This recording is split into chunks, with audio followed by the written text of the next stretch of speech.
NFL bold predictions. Some of these are kind of crazy, so don't call for my head.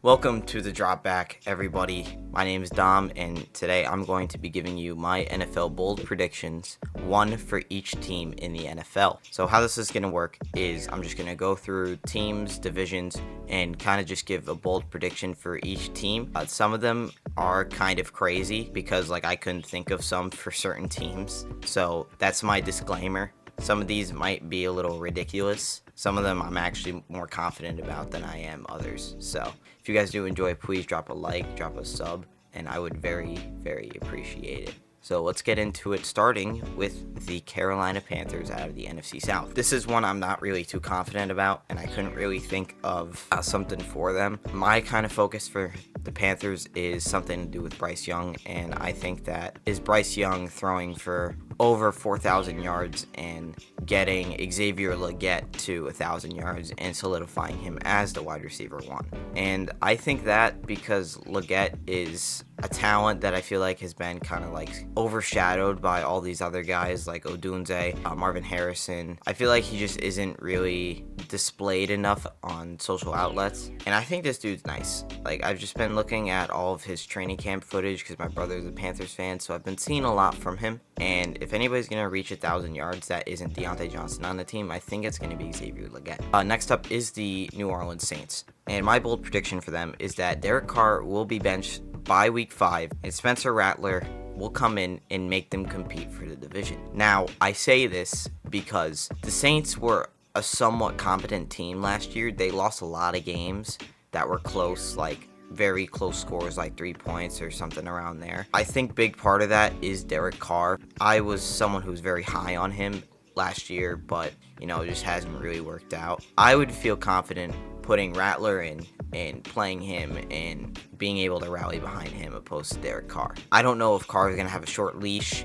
or if Dennis Allen is going to have a short leash, which I think he should. Right now, I'm thinking Rattler is going to come in sometime this season. Next is the Bucs, and I have Baker Mayfield actually playing at an MVP level. And this is all due to the fact that he played great last season, and now he's going with a second go-around with this same offense pretty much. So he's going to be able to get Chris Godwin more involved, which started at the end of last season. Wasn't really something common at the beginning of the season. And then Mike Evans is going to be Mike Evans. And, Rachaad White's going to be a huge part of that offense too. So I think Baker Mayfield has the tools and has the ability to make an MVP push. But there's also guys like Jordan Love, CJ Stroud, Mahomes, Allen that are going to be hard to get ahead of. Next is the Falcons, and I have Drake London and Kyle Pitts, both each having 1,000 receiving yards. And I feel like this is one that's actually realistic. And that's all due to the fact that Kirk Cousins is now the quarterback.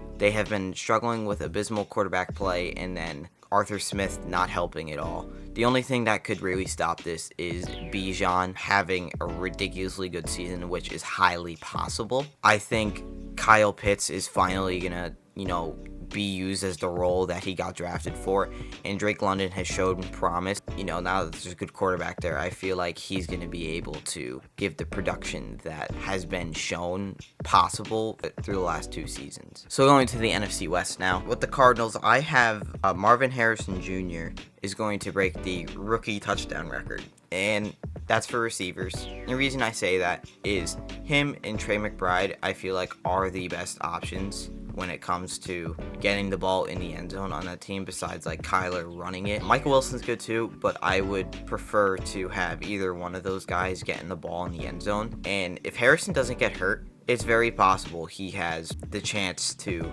get that touchdown record. It's not even a question. He's going to be solidified an elite wide receiver right away. Maybe not right away, but halfway into the season, people will be like, okay, yeah, this dude's actually legit. He's like his dad. Next is Seattle, and I have Byron Murphy, a defensive tackle that they drafted, actually getting 10 plus sacks. I think that because he's going to be wrecking havoc on the defensive line.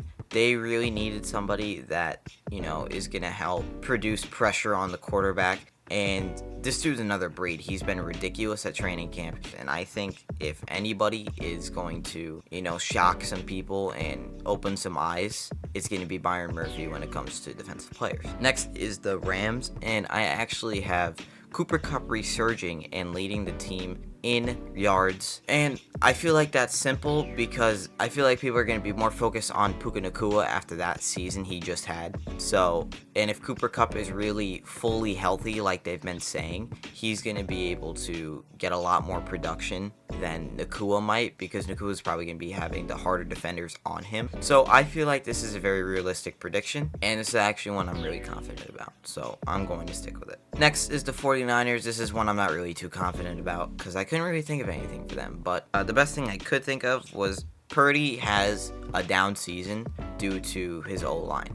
And I noticed a lot when he played last year that if the O-line and Trent Williams was not playing up to what they should be, he struggled big time. Like, go back and look at that Ravens game. That's a perfect example. He had 4 picks because the O-line was not doing their job. So whenever the O-line doesn't do well, he doesn't do well either.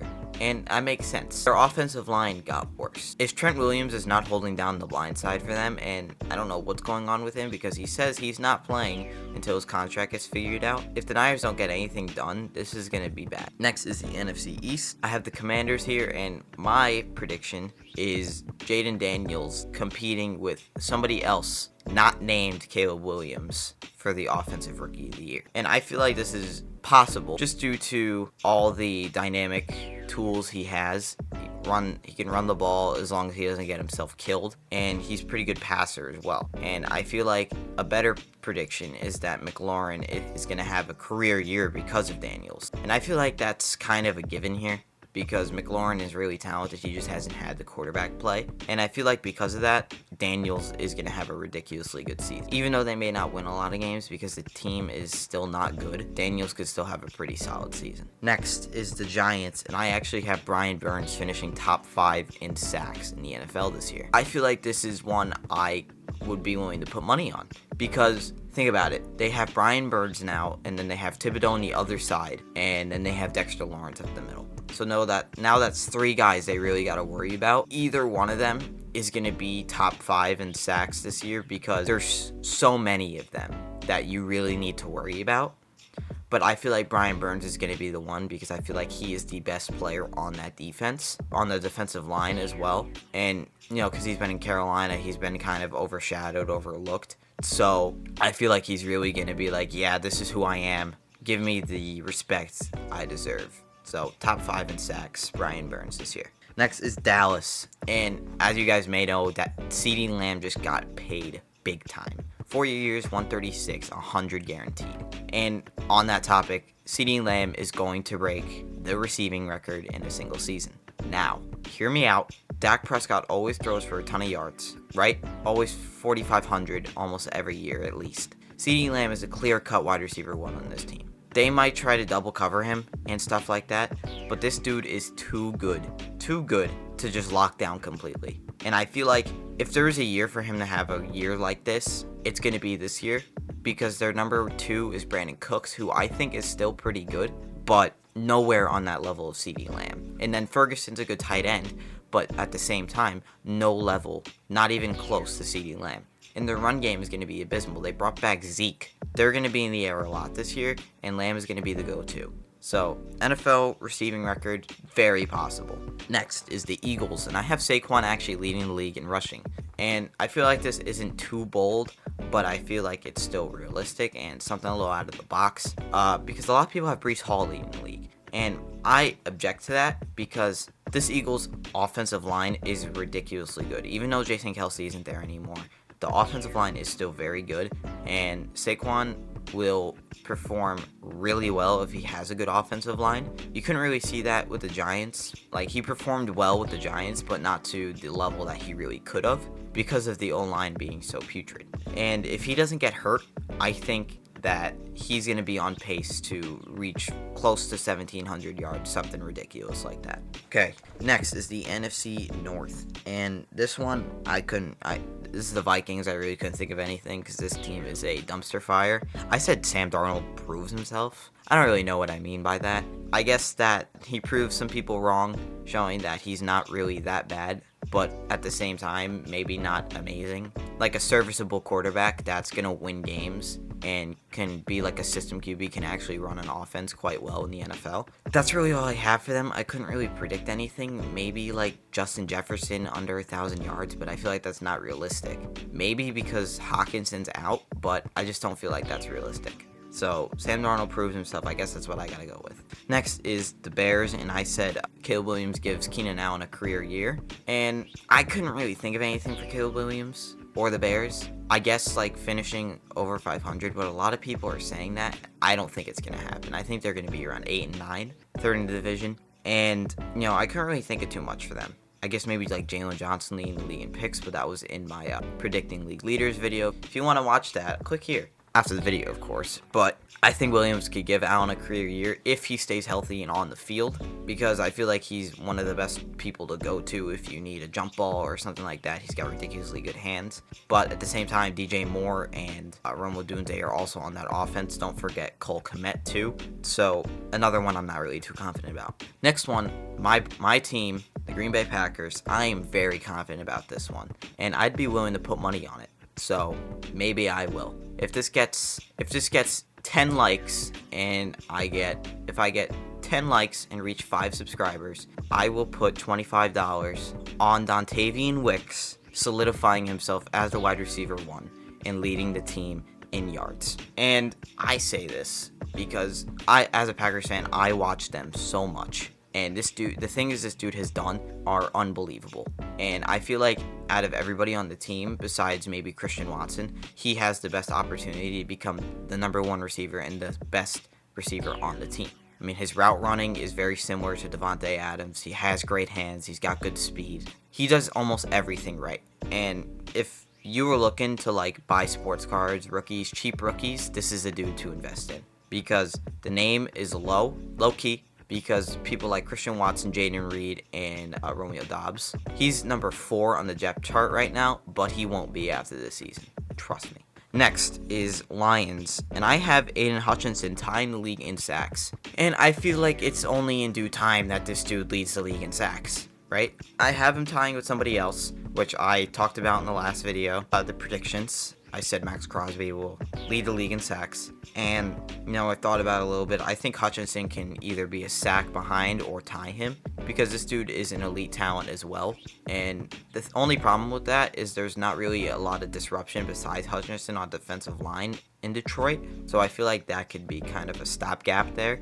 But I still feel like that he's going to be one of the sack leaders in the NFL this year. Next, we are going to the AFC, starting with the AFC West. And this is one I hope I'm not overhyping him, but I think this is possible. I have Bo Nix making the Pro Bowl and competing with Jaden Daniels for Offensive Rookie of the Year. So, hear me out. I watched this dude play. Their offense is really not great, to say the least, but I feel like he can kind of turn around and give Sutton a really good year. And then the running backs aren't terrible either. I really like Jaleel McLaughlin, but I feel like Bo Nix is a talent that is very overshadowed because of people like Caleb Williams, the clear-cut best quarterback in the draft. And when I was looking at draft footage, Bo Nix was my favorite quarterback coming out of the draft. So seeing him perform well in preseason doesn't surprise me. It's just if he's going to be able to do it in the NFL regular season.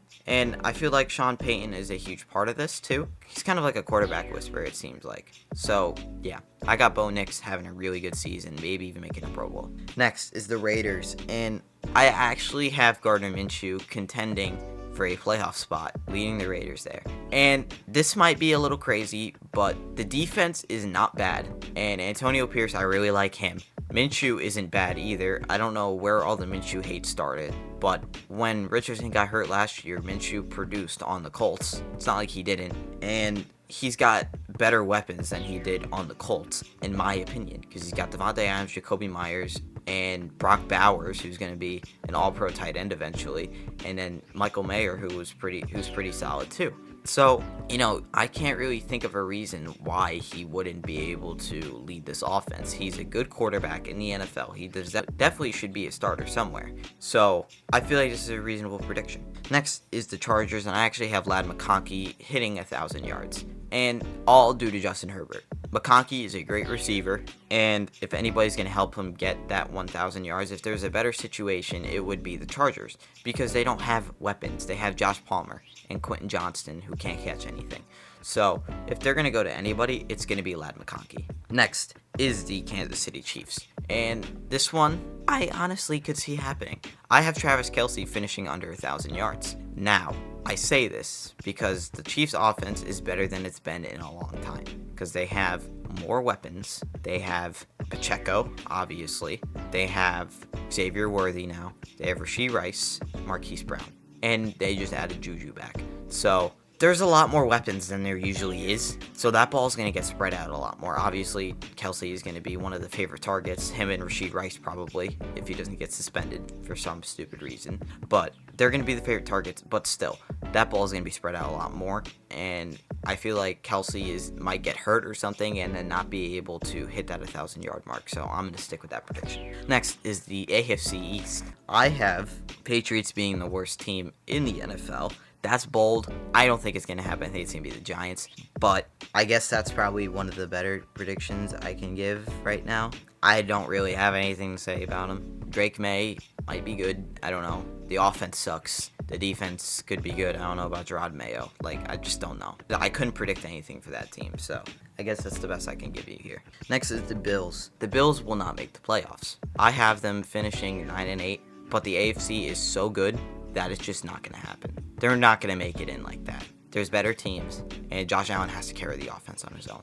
And they lost a lot of their defender veterans, so it's just making it harder. Next is the Finns, and I have Devon Achane leading the league in touchdowns. That is in my predicting league leaders video, and I think Achane is going to take over the role of the starting running back, and it's going to be quick too. It's going to be within the first 3 weeks. It's going to be shown that he's better than Mostert by a lot. And it's going to be quick because he's going to have multiple 100-yard games to start the season. So I'm rolling with that. And another bold prediction here is that the Jets get the 1 seed. I am not very confident about this because it's the Jets. They will always find a way to lose games that they should win. But if Aaron Rodgers is back to MVP form, or maybe even 80% of that, they will win the division. I have no question about that. So, getting the 1 seed, Rodgers would have to have an MVP season, I think. And no injuries, of course. Hall and Wilson get hurt, not looking good. Or Gardner, for God's sake, that would be bad. So yeah, that's what I have for them. Next is the AFC South. I have the Colts here, and this one is Richardson's actually going to do worse than Minshew did last year. I don't know how I feel about this, honestly. It's not that I'm low on Richardson. It's more the fact I don't know how he's going to do, because he really played only 4 games last year. He looked pretty decent in those 4 games, but he's also a little sloppy, it seems like. This feels like his rookie season now. So I don't really know what to expect out of him just yet. I expect him to be good, but I don't know if I expect him to, lead this team to a playoff spot. I think they definitely could. Right now, I think I have them making the playoffs, squeaking in.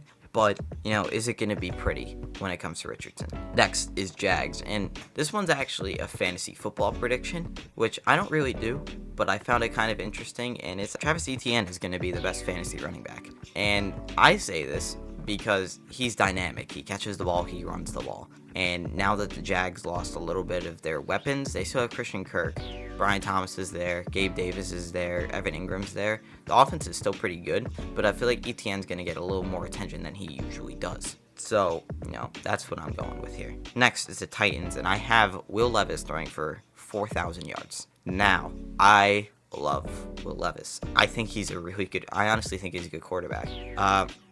He does some stuff that obviously shows he wasn't top tier of the quarterbacks in the last draft, but at the same time, it's not like he's terrible. I feel like he can, lead the Titans for a couple years. He's a quarterback that feels like he could get the team to compete in the playoffs, but is not going to be somebody that elevates the team. I feel like Levis can throw for 4,000 yards easily, no question. And now that Calvin Ridley's there, if he figures out his catching problems, it might be a little easier. Plus the addition of Tony Pollard. So yeah. Next is the Texans. And I have Derek Stingley finishing top 3 in completion percentage against. So what that means, obviously, is quarterbacks having a low completion percentage against Derek Stingley. Stingley would be top 3 in the league for that. I think that because if they're going to be throwing, the Texans secondary is pretty butt. It's really just Derek Stingley. So if there's nobody else, like if Stingley is covering their number 1, they're going to be going to other people. And I think Stingley is good enough to really shut down a wide receiver 1 on any team. Obviously, it depends who it is, but I feel like he can stop some of the top 10 receivers in the league. And my last division, the AFC North. I have the Browns here, and I have a Deshaun Watson revival. Now, I don't know how I feel about this. I think it's very possible, but I'm not too confident about it. I do have them making the playoffs, though, so I guess I am confident about it. I mean, he has to be horrendous for them to not make a playoff spot, because this team is really talented. One of the best defenses in the league, and then the offense is pretty good too. If Deshaun Watson is like one of the worst quarterbacks in the league, then that screws them.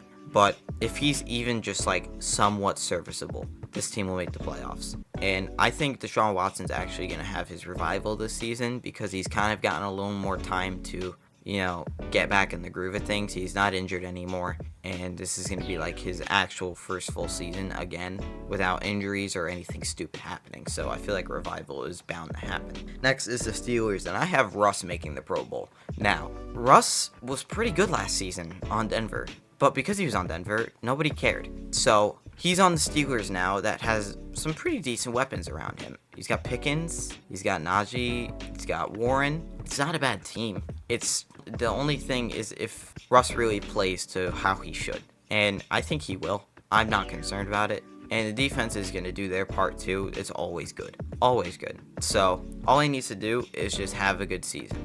And I think that will happen. So I have him making a Pro Bowl. Next is the Bengals, and I have Zach Moss over 1,200 yards. This is a little crazy, but I kind of like it because I love Zach Moss. He was really good when Jonathan Taylor was injured, even though that Colts O-line was absolutely disgusting. The Bengals O-line isn't really bad. I mean, it's pretty decent, pretty solid. I'd say upper half of the league, but I feel like Zach Moss can be that guy. He's going to be the guy in the backfield over Chase Brown, and I am very confident about that. And I think if he gets touches, he's going to produce big time. And by big time, I mean 1,200 plus yards. I totally see it happening. And for my last team, we got the Baltimore Ravens, and I have them averaging 30 points a game. That is an insane take, but I love it. I love it because this team just added Derrick Henry, and it's not like they got worse. They got way better, and a lot of their red zone problems are going to go away now because they got Derrick Henry, who's just going to pound it in the end zone. 30 points a game is very realistic for this team. Maybe 25 is a little more realistic, but I think 30 is a little more bold, and I still think it can happen. So yeah, that's going to wrap up today's video. Let me know, do you agree, do you disagree? Is there anything you'd want to change? Please let me know in the comments. Thank you for watching, and have a great rest of your day. See ya.